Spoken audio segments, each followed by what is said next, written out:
For today's video mga pare, may panibagong YouTube channel na naman tayong i-review o i-feature walang iba kundi ang YouTube channel ay isa sa mga team Kalingap na si Kalingap Tata.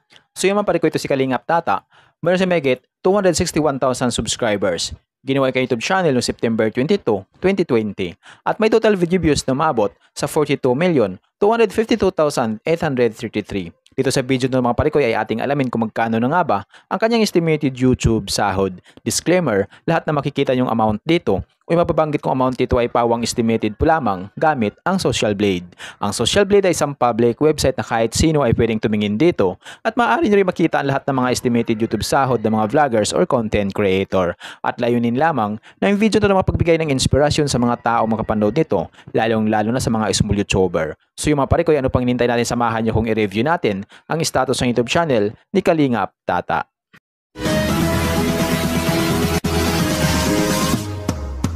So yun mga parikoy, dito tayo ngayon sa official YouTube channel ni Kalingap Tata dito sa Social Blade. So mayroon siyang 1,985 uploads na video. At yung kanyang subscribers ay umabot na sa 261,000 subscribers. So deserve ni Kalingap Tata na magkaroon siya ng maraming subscribers sa kanyang YouTube channel. So deserve lahat ng mga Kalingap team na magkaroon sila ng maraming subscribers. Total ng video views na nakuha na siya ng 42,185,693.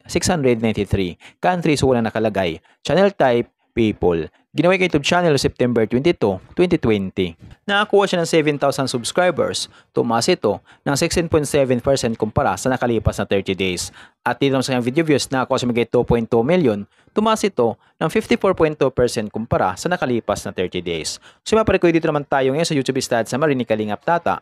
Simula noong October 29 hanggang November 11, 2024. Dito natin makikita yung mga nadagdag niyang subscribers, video views, at yung kanya naman estimated earnings. Yung titingnan natin dito mga parikoy ay yung kanyang daily average. So sa kanyang daily average, mayroon siyang $19 at yung highest naman ay umabot sa $296. So i-convert natin sa peso. Simula natin pag-convert sa lowest na mayroon siyang $19 times natin sa 58 ay mayroon siyang 1,102 pesos na posibleng kitain sa loob ng isang araw.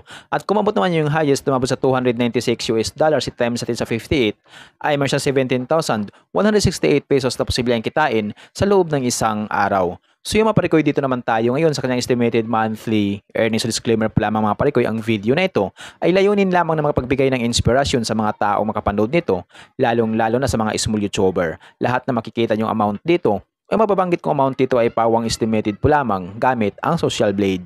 Ang Social Blade ay isang public website na kahit sino ay pwedeng tumingin dito at maaari nyo rin makita ang lahat ng mga estimated YouTube sahod ng mga vloggers or content creator. So yung maparikoy dito sa kanyang estimated monthly earnings ni Kalingap Tata, mayroon siyang $556 at yung highest naman ay umabot sa $8,900.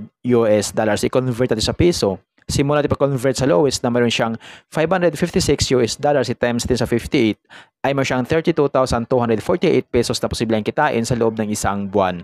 At kung mabot naman yung highest na mabot sa $8,900 times natin sa 58 ay mayroon siyang 516,200 pesos na posibleng kitain sa loob ng isang buwan. Pero maaaring magbabago pa ito mga parikoy, depende sa dami ng views na makukuha ni Kalingap Tata. So dahil ang sahod ng mga vloggers or content creator, nakadepende sa dami ng views, hindi sa dami ng subscribers, at laking tulong din yung mga viewers na hindi nag-i-escape ng ads. Kaya hanggat maaari, huwag po tayo mag-escape ng ads sa lahat ng mga Kalingap team upang mapalawak pa nila yung magandang layunin, yung pagtulong sa mga kapuspalad. So yun mga parikoy, hanggang dito lang yung video natin. So kung mayroon kayong inidulong vlogger na gusto nyong malaman yung kanilang estimated YouTube sahod, paki-comment lamang sa comment section at gagawa natin ng ganitong klaseng ori ng video. At kung nagustuhan nyo ang video ito mga parikoy, huwag niyo po sanang kalimutan mag-like, share at mag-subscribe sa munting channel na ito. Once again, this is Parikoy TV. Peace out.